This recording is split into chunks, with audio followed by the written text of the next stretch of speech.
Iconic is a word that has been thrown around haphazardly in recent times, but when you think of iconic cars of the last 60 years, the one that comes to mind tend to be the brainchild of a specific few of the automotive design world.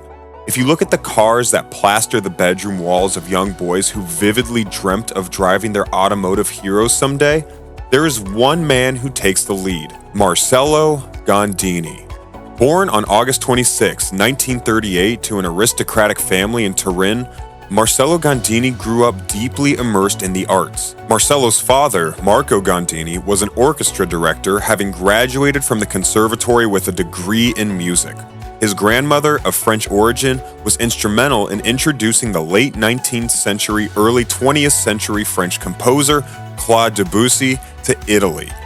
Although growing up in family deeply steeped in the arts and culture, Marcello Gandini's passion was for an art of a very different kind: the art of mechanics, engineering, machines, and forms. A chance encounter with a coffin-nosed Cord with its pop-out hidden headlamps had young Gandini completely fascinated by the automobile. Giving up on formal education in classical literature and arts, Marcello Gandini decided to strike out into the world of the automobile. As he indulged in modifying cars, a friend introduced Gandini to Italian coach builder Nuccio Bertoni. Bertoni recognized the innate talent of the budding designer and believed that Gandini would make a good assistant to Bertoni's then chief designer, Giorgetto Giugiaro. Giugiaro, however, was not too happy about having another designer colleague. Both design legends are approximately 7 months younger than Leonardo Fioravanti, another Italian famous for his magic hand in drawing beautiful cars. After spending much of his creative youth as an industrial designer, Gandini's love affair with automobiles did start at a rather young age, and he created his first concept car when he was only 20 years old. Marcello passionately continued designing cars his entire career. He chose not just automotive design, but industrial, interior, and aeronautical design with the Heli-Sport CH-7 helicopter. Gandini saw car design as more than the appearance of the vehicle's bodywork. His design interests were focused on vehicle architecture, construction, assembly, and mechanisms. His style was unique, recognizable, and known for being sharp, angular, and wedge-like. His fate as an influential car designer was forever changed when Nuccio Bertoni approached him to occupy the blank space left by the departure of Giorgetto Giugiaro at Ghia in 1965. Without a doubt, Gandini joined Bertoni on a full-time basis starting November 1st, 1965. It wasn't long before Gandini began working on high-end projects. That same year, at the 1965 Turin Auto Show, Lamborghini unveiled the 400 TP rolling chassis to the motoring world.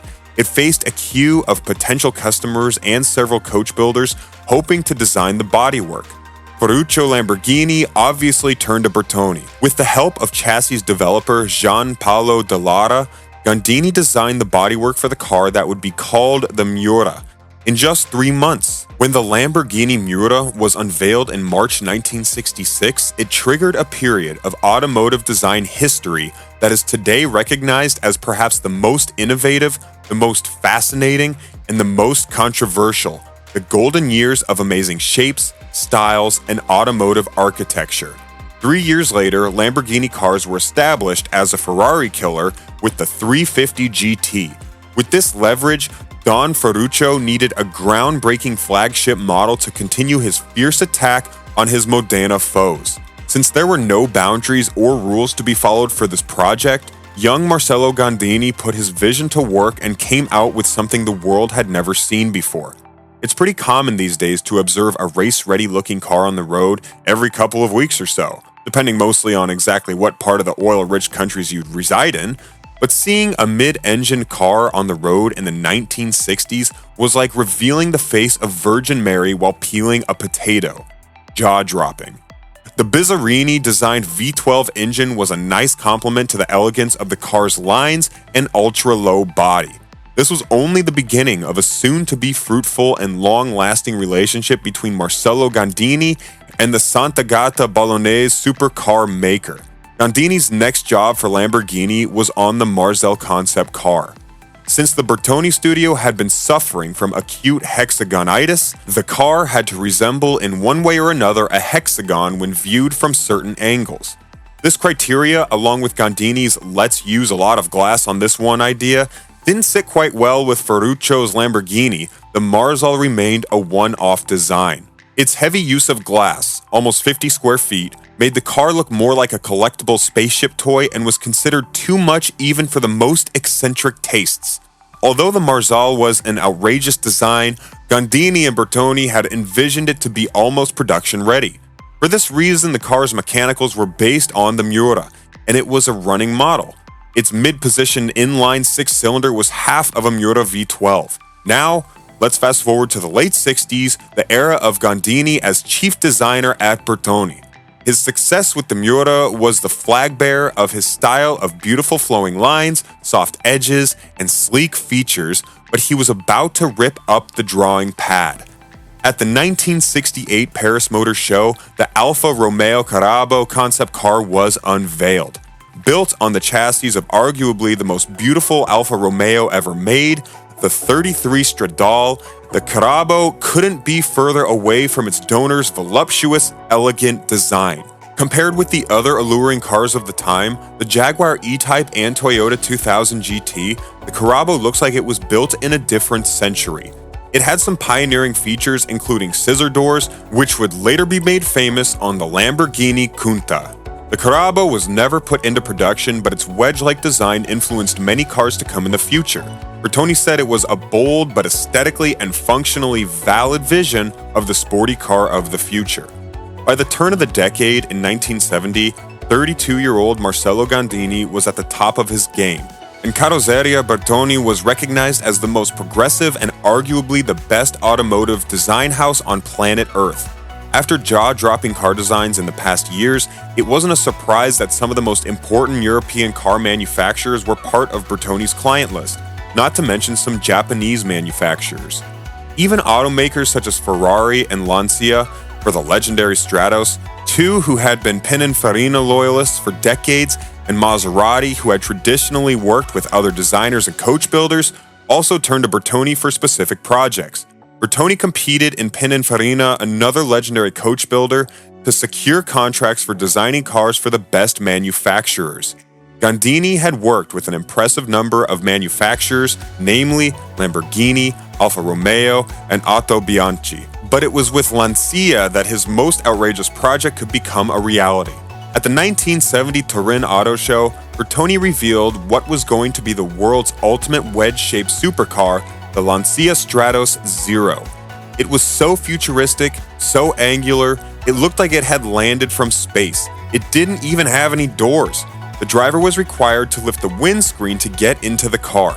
The Zero was built to entice automakers to choose Bertoni as a coach builder, and it turned out to be a more than successful plan.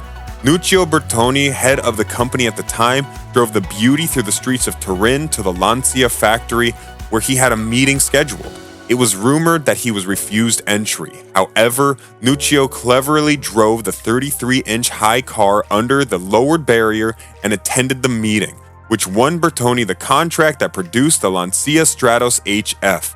Seemingly the king of wedge design, Gandini was flying high by the early 70s. By 1974, he had designed a whole host of exotic sports and supercars, from the Fiat X19 and Ferrari Dino 308 GT4 to the De Tomaso Pantera SI and Lamborghini Espada. He even tried his hand at something a little tamer, the first-generation BMW 5 Series co-designed with Paul Brock, but there were two cars later that year that propelled his legacy into the stratosphere, the Lamborghini Countach and the Lancia Stratos HF. Both of these cars were heavily influenced by earlier Gandini works. The Countach would not have been without the Miura or Alfa Carabo, and was also the first production car with scissor doors. Unlike the production model, the Stratos Zero was the driving force that won Bertoni the contracts to design it. Both of the production variants gained huge recognition, the Stratos not only for its design, but also for rallying. Interestingly, Gandini explains the origins of the Countach name as coming from late evenings working on the first car for an auto show. A 2-meter tall profiler with huge hands would work on the locks and smaller parts of the car. He frequently exclaimed "punta" in his native language, a word used to express amazement or admiration. Gandini joked that it was what they should name the car, and after consulting test driver and mechanic Bob Wallace on what it would sound like to an Anglo-Saxon ear, it stuck. In 1979, Marcello Gandini decided to leave Stella Bertoni and become an independent designer. From July 1979 onwards, Gandini worked exclusively as a design consultant for Renault for the next 5 years. Marcello Gandini designed and proposed innumerable vehicles for the French giant, from tractors to cars, utility vehicles, and trucks. Some of the noteworthy designs that Gandini did for Renault included the best-selling Super 5, a sports utility vehicle for Renault subsidiary Alpine, which evolved into the Jeep Cherokee XJ for American Motors, another Renault-associated car maker. He also designed the amazing Renault AE Magnum super truck project. By mid-1984, Marcello Gandini was back to being a fully independent consultant.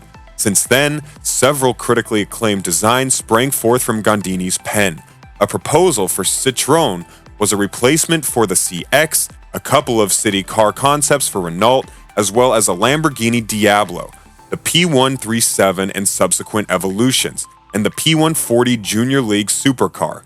There were also those other designs, such as the one for the startling Svelte V16T, the Svelte IsoRivolta Grifo 90, as well as a whole host of designs and proposals for De Tomaso and Maserati. The Pantera C, the Bigua, the Quadriporte 4, the Shamal, the Ghibli 2, the Chubasco, and many more. Since the 1990s, Marcello Gandini has been designing cars for the Malaysian car maker Perodua, the French specialist Matra, sports cars for De Tomaso and IsoRivolta, as well as a family of revolutionary all-composite vehicles for India's Tata Motors. And then there are those designs that remain shrouded in secrecy. For every design we see by Gandini, at least 2 more remain hidden or unknown. Indifferent from the kind of exotics for which he is famous, he is more interested in developing revolutionary concepts that could reinvent how automobiles are manufactured. With car design focusing on increasing complexities, Gandini believes that addition is not difficult to achieve, but creating the same functions with fewer elements is the challenge of the future. Instead of 10 pieces doing a job, we must be able to achieve that with just 1. Marcello Gandini's recent projects, most of which remain hidden, have been explorations on simplifying manufacturing and improving aerodynamics. Similar to Marcello, if innovation is what makes you tick, then take a look at our video about how EVs will get unlimited range. Would the concept be something that stuns Gandini?